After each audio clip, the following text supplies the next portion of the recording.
Aleluya. Dale un gloria a Dios. Aleluya. Nos gozamos en esta mañana y decía yo, cuando reconocíamos 64 años de ministerio, dije, Padre, ayúdame.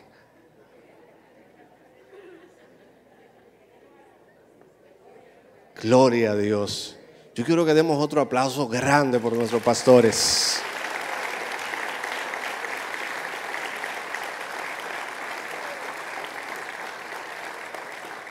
Qué privilegio, qué legado. Gloria a Dios. Pastores, gracias. Gracias por durante tantos años marcar tantas vidas. Gloria a Dios. Aleluya. Qué bueno que estamos aquí. Voy a saludar a los hermanos que nos ven por las redes. Los otros días alguien me dijo, salúdame cuando te toque predicar, que yo te veo. Un hermano, el papá de nuestra hermana Cristina. Cristina, llévale el saludo por si acaso, si Cristina está por ahí. Que Dios bendiga a nuestros hermanos que por situaciones ya de las realidades de la vida, pues muchas veces no nos acompañan. Que en sus hogares reciban la bendición del Señor también en esta mañana, los que están conectados allá. Vamos a hablar en esta mañana, basado en la lectura que tuvimos al inicio, San Marcos capítulo 3, versículo 13 al 19. Le he puesto como título a lo que voy a compartir, discípulos, cualidades y tareas. Lo vamos a entregar en varias partes esta prédica. Hoy veremos la primera parte de ella. Marcos 3, 13 al 17, dice, después subió al monte y llamó así a los que él quiso y vinieron a él y estableció a 12 para que estuviesen con él y para enviarlos a predicar y para que tuviesen autoridad para sanar enfermedades y para echar fuera demonios. A Simón, quien puso por sobrenombre Pedro, a Jacobo, hijo de Zebedeo, y a Juan, hermano de Jacobo, a quienes apellidó Boanerges. Esto es hijos del trueno. A Andrés, Felipe, Bartolomé, Mateo, Tomás, Jacobo, hijo de Alfeo, Tadeo, Simón el cananita y Judas Iscariote, el que lo entregó. Gloria al Señor. El Señor nos continúe bendiciendo a través de su palabra. Esa lectura también se encuentra en Lucas 6, 12 al 16. Y me gusta lo que resalta Lucas. Dice, en aquellos días él fue al monte. Marco dice que subió al monte. Marco nos dice a qué fue que subió al monte, pero Lucas sí dice a qué Jesús subió al monte. ¿A qué fue que subió al monte? A orar. Y pasó la noche orando a Dios. Y cada vez que yo leo ese pasaje, siempre me impacta. Porque Jesús, una de las cosas que enseñó fue una vida de oración. Y Lucas toma en particular que cada vez que Jesús iba a tomar una decisión importante, oraba. Y aquí él estaba para tomar una decisión muy importante. la elección de su círculo íntimo y dice que oró antes de tomar esa decisión. Entonces, si Jesús oró, ¿cuánto más nosotros debemos procurar cada día orar al Señor? Cada vez que tengamos el reto por delante de decidir algo, lo primero que debemos hacer es orar, es presentarnos a Dios, ver que Él nos guíe, que el Espíritu Santo nos guíe. Y es una nota aparte. Discípulos. ¿Por qué Jesús llamó a 12 hombres común, a lo que le llamó apóstoles? Mateo lo llama de esa manera. Lucas dice que los llamó discípulos. ¿Por qué? Bueno, Jesús vino con una misión clara. Jesús vino con una tarea específica y lo sabemos. Jesús vino para morir en la cruz del Calvario por la humanidad, para redimirnos. Esa era su misión central. Pero Jesús también tenía un mensaje, una enseñanza para dejar, para establecer. Y en estos tiempos, si usted tiene un mensaje, si usted quiere transmitir algo, si usted quiere difundir algo, pues usted, ¿qué hace? Se crea un canal de YouTube, se crea una página de Facebook, va al periódico, va a la televisión, va a la radio, si tiene la facilidad, toma la vía que sea. ¿Para qué? Para que ese mensaje que usted tiene, pues, llegue. Jesús tenía un mensaje claro que quería transmitir, que quería dejar, una enseñanza. Y el método para él transmitir esa enseñanza, que no se quedara, sino que siguiera difundiéndose, porque él sabía que iba a morir. Entonces, él delegó esa tarea, escogió a 12 como su círculo íntimo. ¿Para qué? Para formarlo, para enseñarle lo que iban a transmitir, lo que tenían que seguir difundiendo. Y Jesús lo llama, lo llamó, lo invitó, le hizo una convocatoria. Y de alguna manera ese llamado tenía implicaciones, tenía que asumir deber, tenían que asumir compromiso. Pero lo primero que el Señor hace después de orar, como vimos en Lucas, es que Él lo llama. Él le hace la invitación. Él no lo obligó. Él le hizo el llamado. ¿Para qué? Para que fueran sus discípulos, para que se convirtieran en sus alumnos, en sus aprendices. Porque usted sabe, no fue que él agarró a 12 y esos 12 ya echaban fuera demonios, sanaban. No, eso no ocurrió de una vez. Ocurrió un proceso.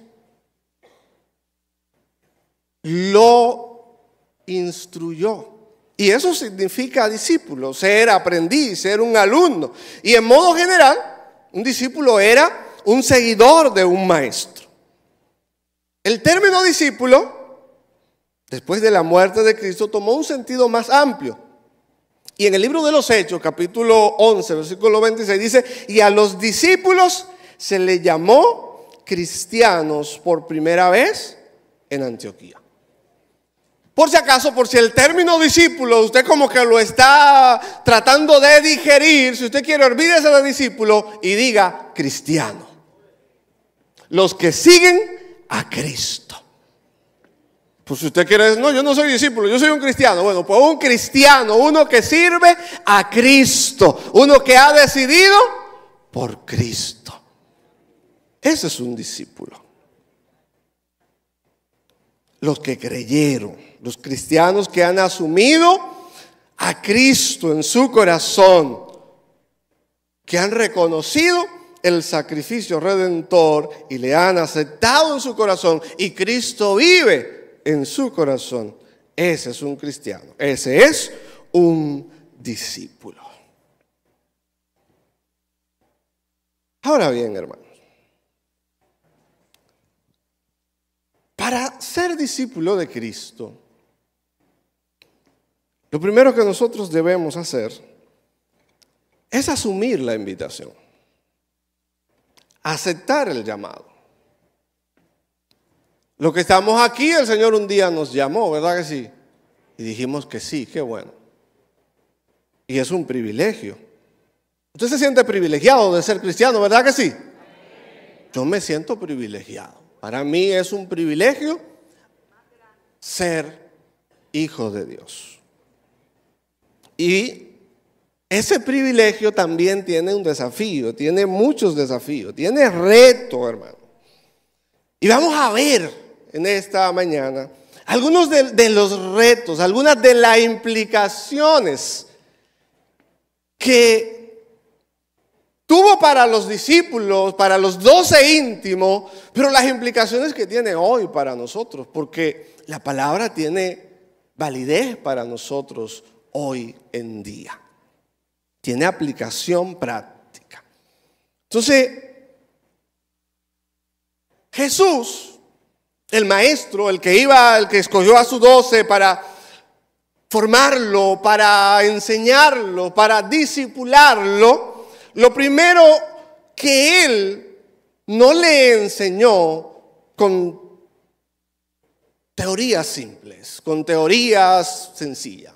Más bien, Jesús modeló a sus discípulos un estilo de vida. Y de hecho el evangelista Marco se concentra mucho en mostrar las obras de servicio, la obra de poder de Cristo.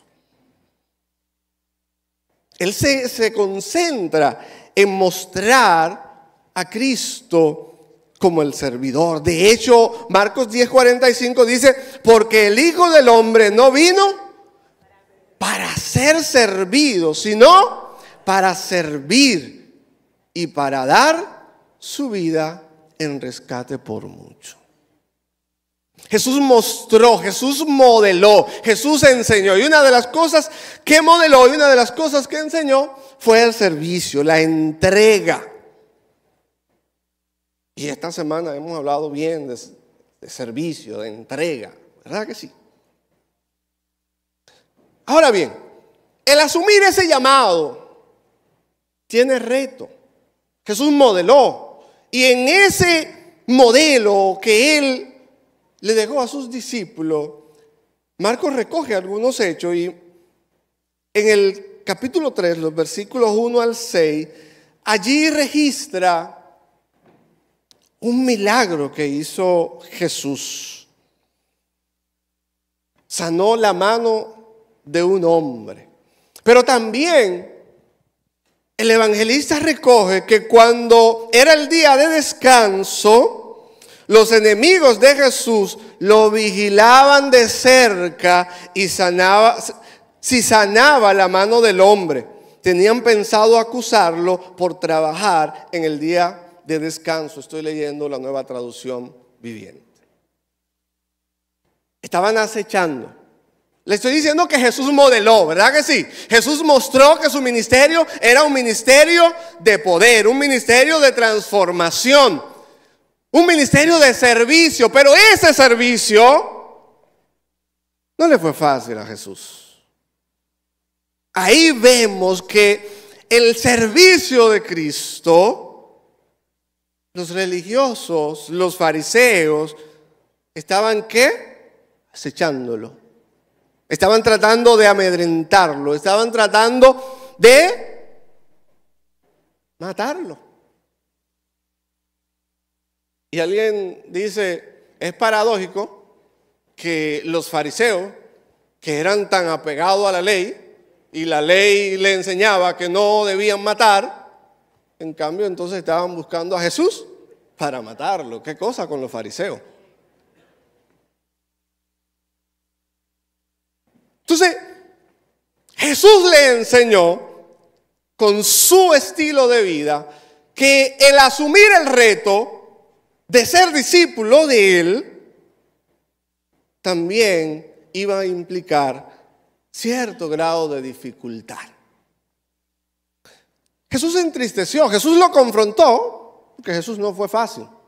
Jesús estaba convencido de la tarea. Pero dice Marcos que Jesús se entristeció por la actitud y por la dureza del corazón de los fariseos. Pero eso no limitó a Jesús. Jesús no lo limitó la oposición, que lo enfrentaran, que estuvieran vigilándolo para ver dónde es que lo voy a agarrar y quitarlo de en medio. Jesús no se limitó.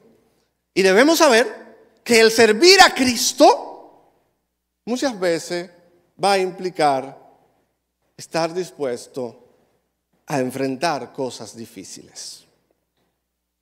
El legalismo religioso, ahí se estaba tratando de oponer. Y de hecho, el legalismo religioso entorpece, ciega. Es tan así que cuando Marcos sigue escribiendo en el versículo 11 del capítulo 3, dice que los espíritus inmundos al verle se postraban delante de él y daban voces diciendo: tú eres el Hijo de Dios. Y mire qué cosa, los fariseos andaban detrás de él para quitarlo del medio, pero los espíritus inmundos, los demonios, tenían más respeto que los fariseos por Jesús, señores. Qué cosa. Qué terrible es el legalismo religioso, hermano. ¿Y saben qué? Con eso me llama la atención que el infierno sabe quién tiene la autoridad. Los fariseos no estuvieron, como que no estaban claros de quién era que le estaba hablando, de quién era que estaba enseñando, pero el diablo estaba claro de quién era Cristo. Satanás estaba claro de quién era Cristo, los demonios estaban claros. Entonces, donde está la autoridad de Dios, los demonios lo saben. Y donde está la presencia de Dios, los demonios no resisten.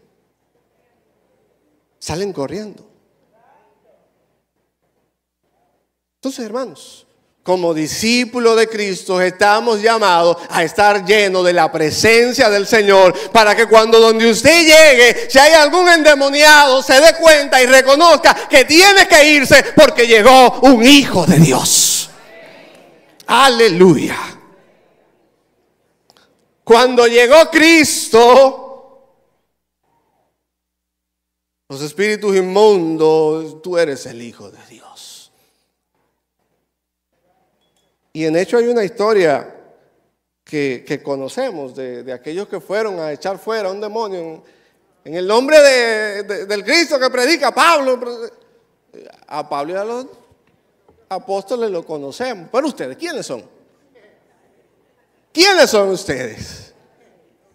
No se trata de inventar, se trata de realmente tener la autoridad de Cristo en nuestra vida, tener la llenura del Espíritu Santo en nuestra vida, estar completo, estar lleno, una vida íntegra ante el Señor, una vida llena del poder del Espíritu Santo.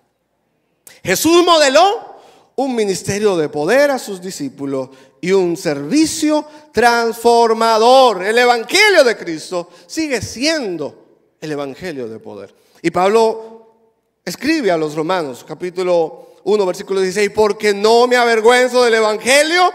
¿Por qué? Porque es poder de Dios para salvación a todo aquel que cree, al judío primeramente y también al griego. El evangelio es poder de Dios. Y eso le modeló Jesús a sus discípulos. Poder para libertar al endemoniado, poder para sanar al enfermo. Y eso es el evangelio de Cristo. El evangelio no ha cambiado, hermano. El evangelio sigue siendo poder transformador. Donde está la iglesia de Cristo, tiene que existir transformación. Y la iglesia de Cristo somos usted y yo. O sea, donde usted y yo lleguemos, tiene que ocurrir cambios positivos. Ahora bien, Jesús modeló y le fue claro en sus enseñanzas, aunque algunas de las cosas que resalta Marco es que sus discípulos no entendían muchas veces, no entendieron muchas veces. Y vamos a ver algunas de las cosas, algunos detalles que recoge Marco sobre los discípulos. En la lectura donde estamos, una de las cosas, después que lo llamó y que ellos dijeron que sí, inmediatamente asumieron el llamado, dejaron lo que estaban haciendo, dice que estableció a 12 para que estuviesen con él. La intención de Jesús era que esos 12 estuvieran constantemente con él, que fueran fieles a él, que su vida estuviera identificada con la vida de Jesús, que vivieran con él y que vivieran para él. La multitud iba, pero se iba. La multitud iba tras los peces, tras los panes, tras el milagro iba la multitud. Pero el Señor no quería discípulos que estuvieran con él por los beneficios. Él quería un equipo de gente, de hombres que estuvieran comprometidos con él. Y por eso él a sus 12, a sus íntimos, lo escogió, lo estableció para que fueran sus compañeros fieles, para que estuvieran ahí, cercanos a él. Mucha gente va a la iglesia, mucha gente asiste a la iglesia. Mucha gente quiere que oren por ellos. Y eso hay que hacerlo. La iglesia tiene que orar por las necesidades. Pero hermanos, el evangelio tiene que ir un poquito más allá. Nuestro compromiso debe ser un poco más allá. No debe ser, te sirvo si me bendice, te sirvo si me da lo que necesito, te sirvo si recibo lo que necesita mi familia, mi hijo. No. El Señor quería gente comprometida con él, que estuvieran dispuestos a seguirle continuamente, hermanos.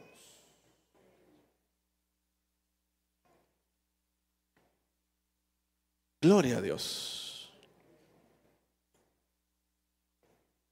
Esto quiere decir también que el Señor hoy demanda de nosotros una vida cercana con Él, una vida de relación, una vida de intimidad con Él,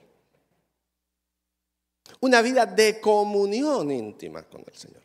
Jeremías 29:13 dice: y me buscaréis y me hallaréis, porque me buscaréis de todo vuestro corazón. Eso sigue vigente hoy en día. Cuando Jesús llamó a sus discípulos para que estuvieran cercanos, Él quería instruirlo, Él lo iba a instruir, lo iba a enseñar, para que siguieran transmitiendo el mensaje, sus enseñanzas. Pero hoy, hermanos, también el Padre Celestial demanda de nosotros una relación cercana, de corazón sincero. Y dice el salmista en el Salmo 63:1: Dios mío eres tú, de madrugada te buscaré, mi alma tiene sed de ti, mi carne te anhela en tierra seca y árida, donde no hay agua. Ya Jesús no está en la tierra como el que vino para cumplir el sacrificio. Ya estamos nosotros, la iglesia es la que está hoy para cumplir la tarea. Pero para cumplir esa tarea necesitamos tener cercanía con el Padre. Necesitamos tener comunión con la palabra del Señor. Necesitamos estar en una relación íntima con el Espíritu Santo. Una vida de devoción cercana al Señor. No una vida de oración que oro si estoy en problema. No. Los discípulos, cuando Jesús dice para que estuvieran con Él, No era para que estuvieran con él un día y después se fueran y quién sabe cuándo lo volvía a ver. No. Esa no es la vida de devoción que el Señor quiere y demanda de sus hijos hoy en día. Debe ser una vida cercana, una vida de búsqueda. Como dice el salmista, de madrugada te buscaré. Buscar al Señor de madrugada es hermoso. A veces lo que tienen el sueño un poquito más pesado se le dificulta, pero si usted sabe que el sueño se le dificulta en la madrugada, pues hágalo en la noche, hágalo en la tarde, hágalo en la mañana. El asunto es que busquemos al Señor. El salmista dice, especifica aquí que le gustaba la madrugada. En la madrugada estamos tranquilos. En la madrugada no estamos en el afán, en el día a día, en el compromiso, en la llamada. Y además nos invita a que nosotros le demos lo primero al Señor. A que el primer lugar en nuestra vida sea Dios. ¿Es fácil? No. Porque usted sabe lo bueno que es el sueño de las 5 de la mañana. Y ese de las 3. A las 3 yo estoy lejos a las 3, le soy sincero. A las 5 ya la alarma me está despertando y a las 5:30 estamos ahí. Pero no se trata de un día, no se trata de un solo momento. Es una vida continua de relación con el Señor, amados hermanos. Y en esa intimidad, en esa cercanía, podremos entender las cosas que Dios tiene para nosotros, hermanos. Jesús a la multitud le enseñaba en parábolas.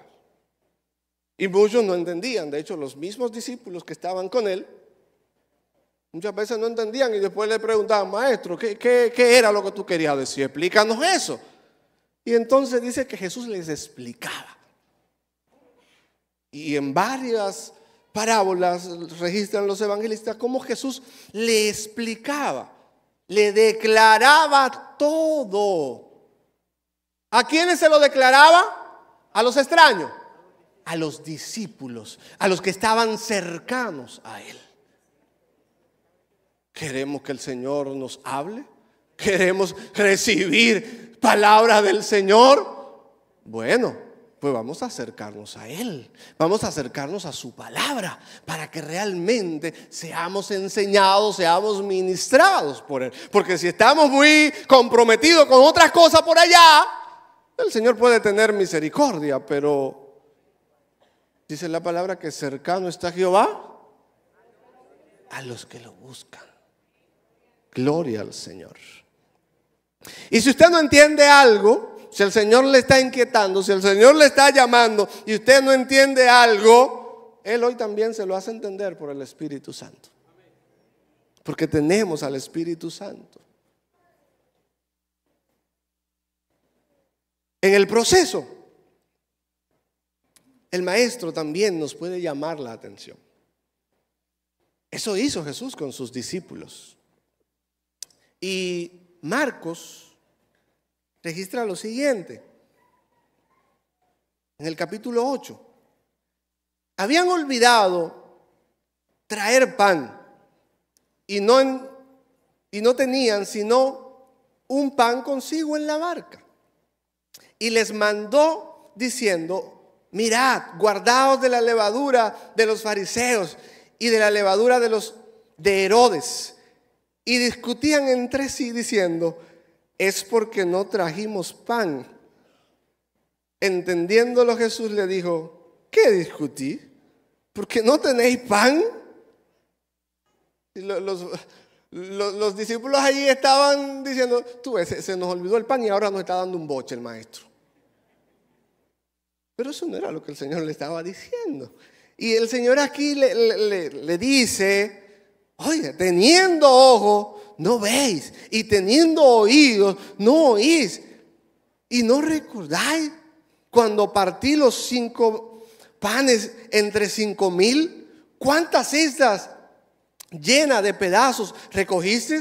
Y ellos dijeron, 12. Y cuando los 7 panes entre 4,000, ¿cuánta canasta llenas de pedazos recogisteis? Y ellos dijeron, 7. Y les dijo, ¿cómo no entendéis? Sí, le estoy mostrando mi poder, están viendo cómo le hago milagros y todavía ustedes me están cuestionando, todavía ustedes me están preguntando.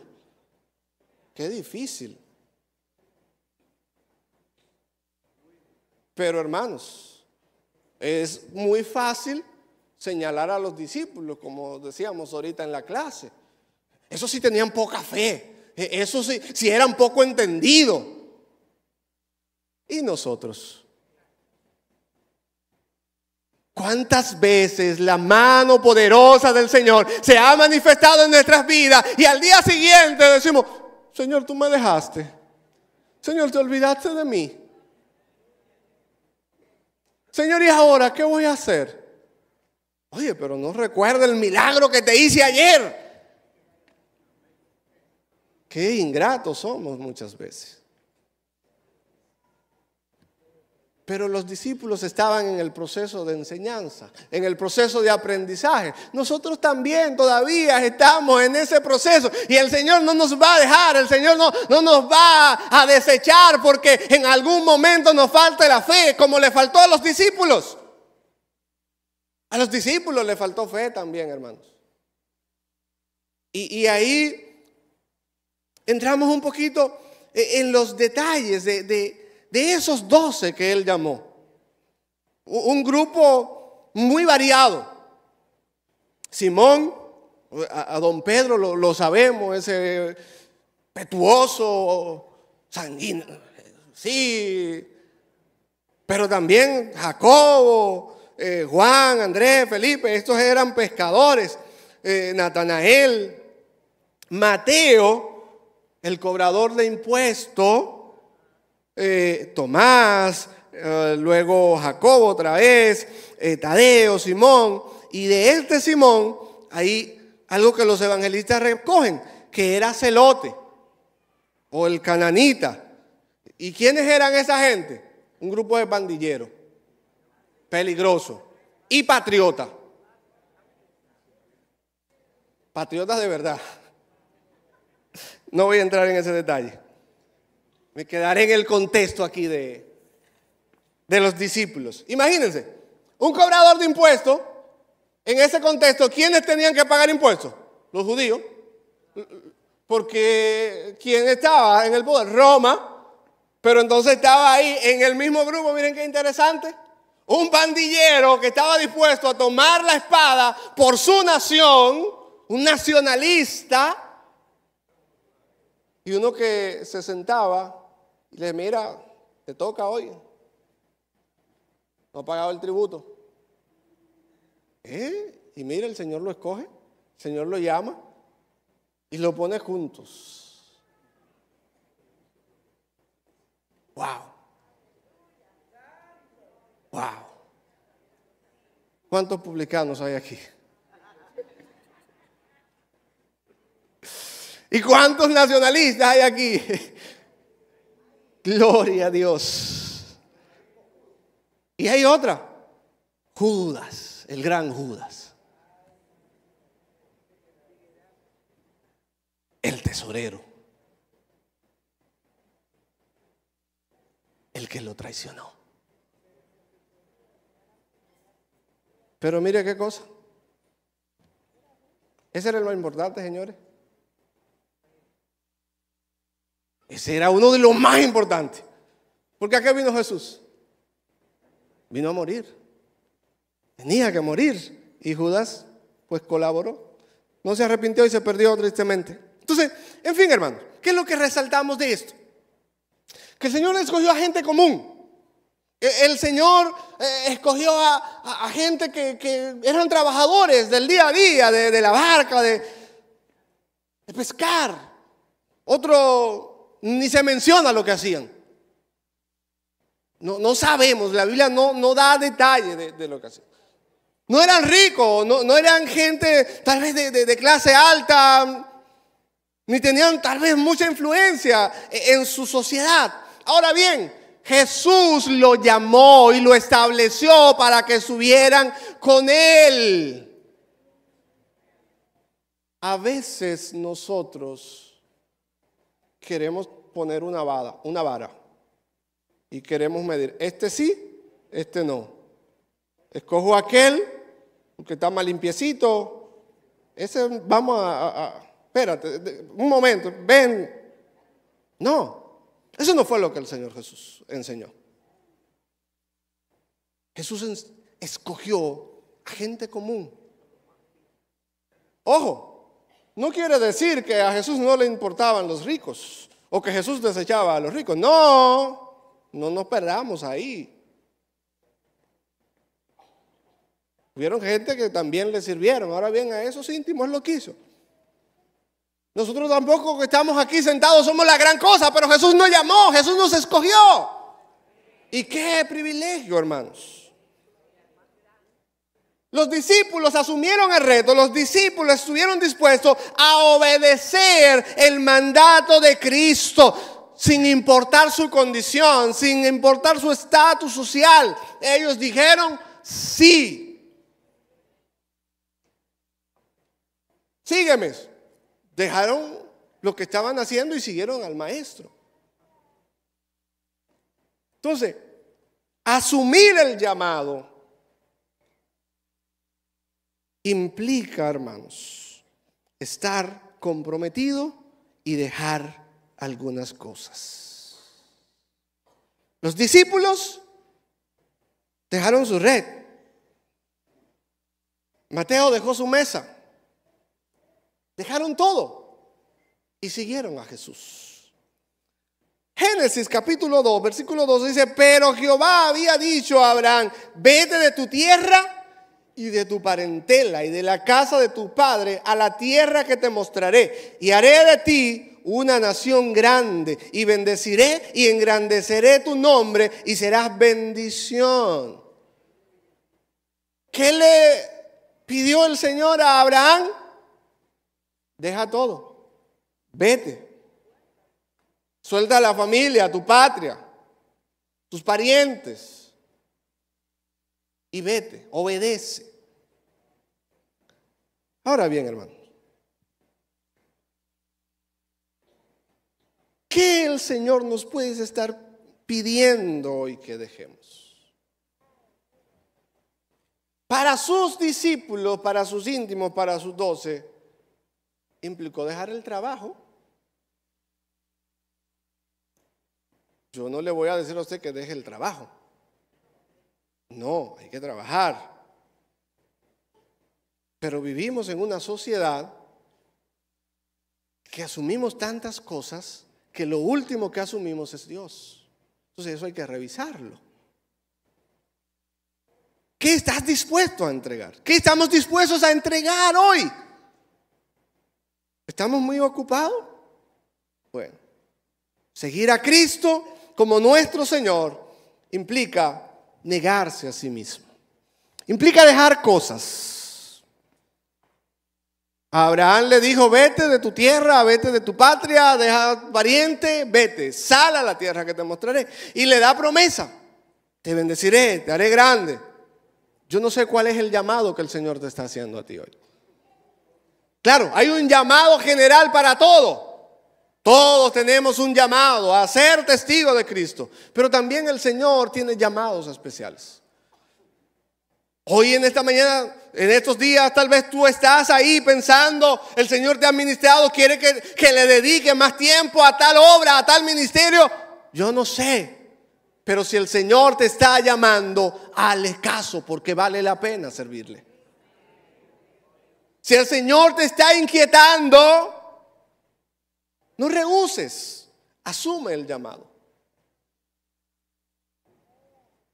Pero también Jesús le dijo a sus discípulos,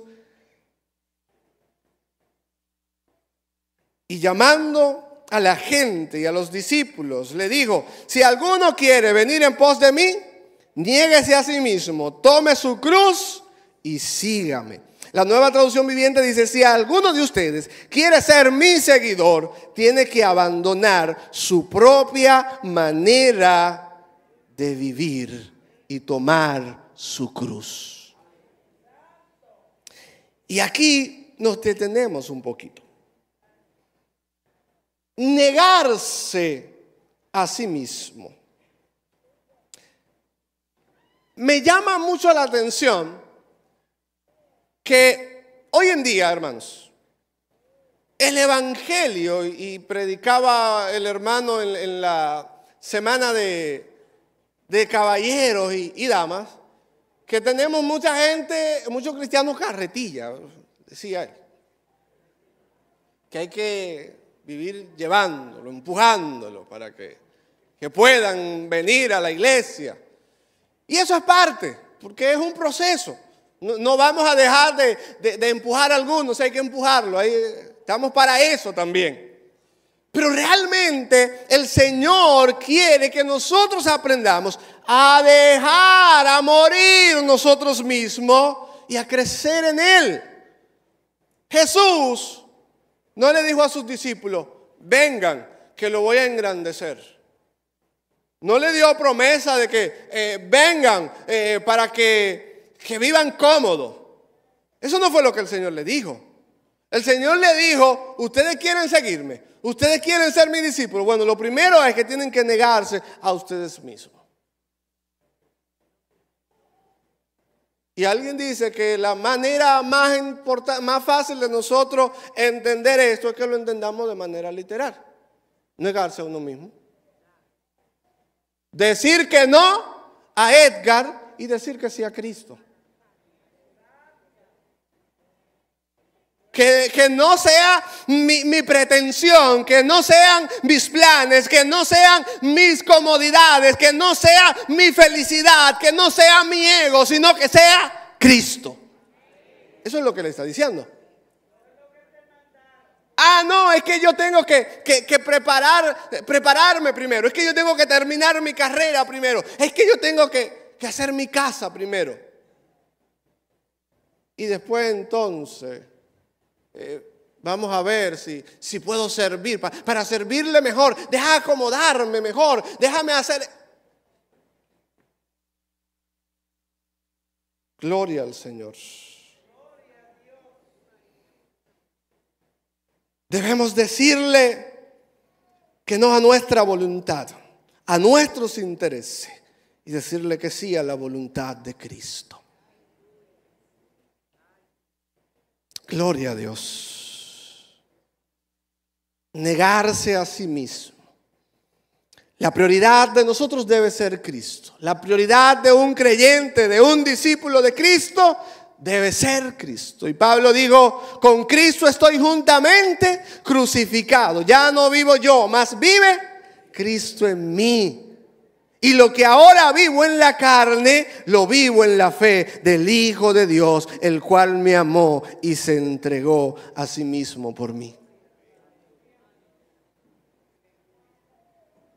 Lo que Jesús le estaba pidiendo a sus discípulos no era algo que él no podía hacer. Jesús tenía toda la autoridad para exigirle a sus discípulos que tomaran la cruz. Y tomar la cruz, lo que el Señor le estaba diciendo, la figura que el Señor estaba diciendo, es que miren, ustedes tienen que estar dispuestos a morir. Porque los romanos, ¿para qué usaban la cruz? Para matar, como pena de muerte. ¿Y quiénes eran los que morían en la cruz? Los malhechores, los criminales más peligrosos. A eso le tocaba la cruz. Y Jesús le dice, tome su cruz. Entonces Jesús le está diciendo, miren, ustedes me quieren seguir, pues entonces deben estar dispuestos a morir. Implicaba morir de verdad también, ustedes saben. Tiene una aplicación figurada, pero también implicaba morir. Entregar la vida literalmente por Cristo. Y hoy estamos muy cómodos. Ah, no, hoy como que va a llover, hoy no voy para la iglesia, me va a dar gripe. Señor, ayúdanos. Señor, ayúdanos.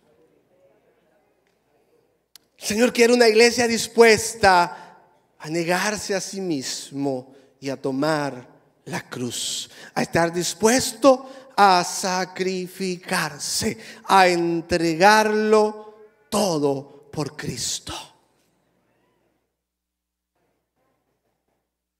Seguir a Cristo significa que podemos enfrentar el sufrimiento, que vamos a enfrentar la prueba, que muchas veces nos van a castigar, que muchas veces nos van a avergonzar, que muchas veces vamos a tener que sufrir oprobio.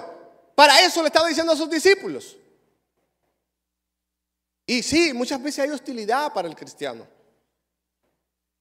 Muchas veces te miran por encima del hombro. Tú eres cristiano.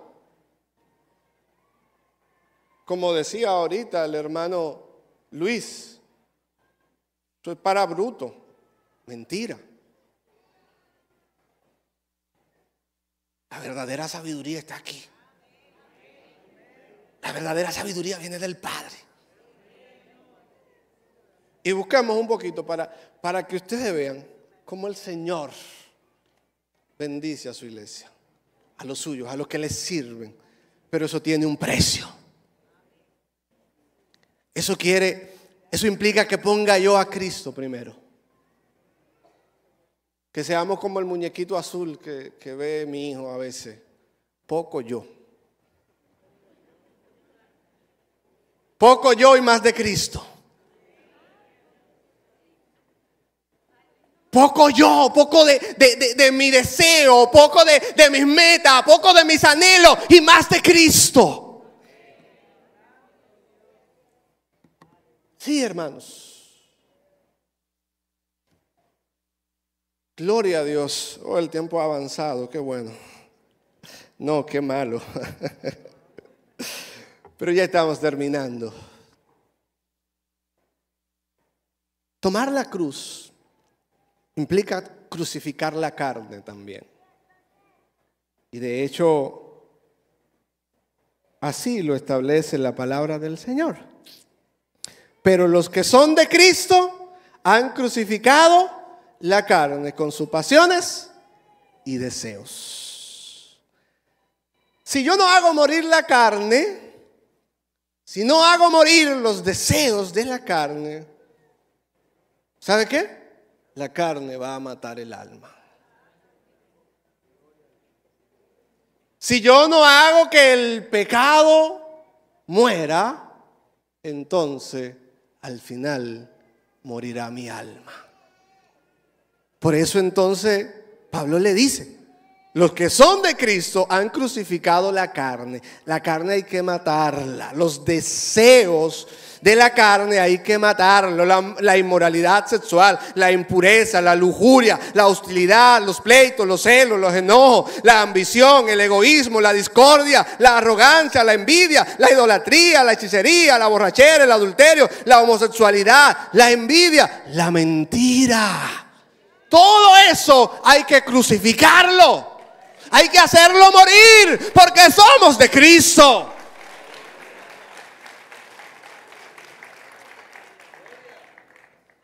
Gloria al Señor.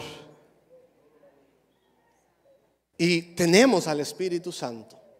Tenemos la palabra del Señor para ayudarnos y salir victorioso.